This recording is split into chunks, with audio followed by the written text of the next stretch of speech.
Hvað segir Ragnar? Bara fínt. Ekki? Já.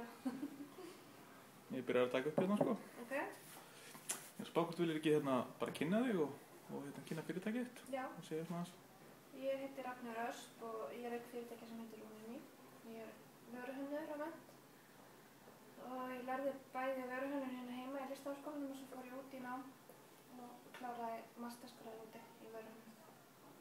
Og ég er búin að vera að vinna bara meira og minna sjálfstætt síðan ég kom heim úr námi 2008. Ok. Og hvernig kom þetta til að þú stofnaðir Rúmemi? Hvernig er hugmyndin á bak við þetta og hvernig voru þessar hindranir sem þú lentir í við að koma svo stað? Þetta byrjaði svona eiginlega í Listaháskólanum. Mér langaði að vinna sjálfstætt, mér langaði að gera mína eigin hluti og vera svolítið svona, hafa svolítið valdi yfir því hvað ég var að gera. Og það er auðvitað, ef maður ætlar að starfa sem vöruhönnuður þá er það í rauninni bara það eða fara að vinna fyrir fyrirtæki eða annan hönnuð sem er voða lítið í boði hérna heima í rauninni. Þannig að ef maður ætlar að gera eitthvað sem vöruhönnuður á Íslandi þá þarf maður svolítið að skapa sér sjálfur og nema að maður fari kannski sem lærlingur í rauninni til annars hönnuðs. En það er voða lítið fyrirtæki sem það er aðalega bara húsgagnafyrirtæki og þau eru kannski að gera meira svona, það er ekki meira kannski svona staðlað, kannski skrifstofuhúsgögn og svoleiðis, þannig að það var ekki alveg það sem heillaði mig. Ég vinna svolítið meira út í kannski svona sambland af list og hönnun eða kannski meira út í svona listræna átt heldur en bara þessi venjulega svona iðnhönnun. Já. Getur þú eitthvað dæmi það sem þú ert að bralla? Já, ég er með hérna til dæmis að púða, hnútapúðar úr íslensk ull og það fyllir ég svona hólka eins og þessi hérna, tekur svona langa tíma og hnýti það í ýmsa hnúta og þeir verða svona mjúkir hnútapúðar. Mjög skemmtilegt.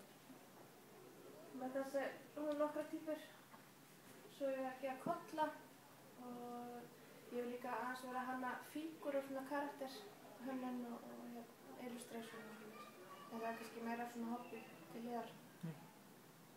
Hvert sérðu fyrir þér að þú ert að þróast með þetta í framtíðinu? Hvert á fyrirtæki eftir hvert myndir þú vilja sjá þetta fara? Viltu verða viltu vera í öllum búðum eða hvað er svona markmiðið með starfinu? Ég ger mig grein fyrir það sem ég er að hanna er kannski ekki svona mainstream sko. Það kannski hendar ekki alla staði sem selja hönnun.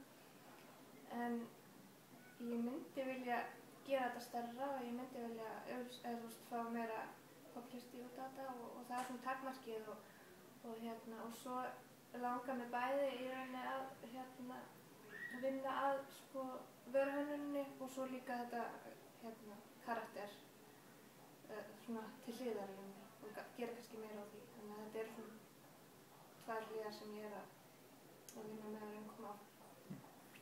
Nú ég veldi að vera með margir vöruhönnuðir hérna úti og margir sem kannski búin að eru svipum pælingum eins og þú varst. Ertu með einhver góð ráð fyrir þá?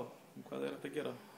Já, ég myndi segja sko ef þú ætlar að læra hönnun að þetta er rosalega harður heimur og mikil samkeppni og rosalega margir læra hönnun alveg út allan heim. Þannig að vertu viss þetta sé það sem þú vilt gera og vertu tilbúin að sinna öllum hliðum málsins. Það er markaðssetning, ef þú ætlar að vinna sjálfstætt þá þarftu að sjá eiginlega alla hluti og þarftu að sjá bókhald, þú þarftu að sjá sambönd, þú koma í sambönd við annað fólk og þarftu að vera svolítið duglegur að vinna alla hliðar nema auðvitað að þú færð einhvern með þér sem er auðvitað mjög gott líka. Þannig að þetta er erfitt en rosa gaman líka. Ragnar, takk bara kærlega fyrir. Já, svo leiðis.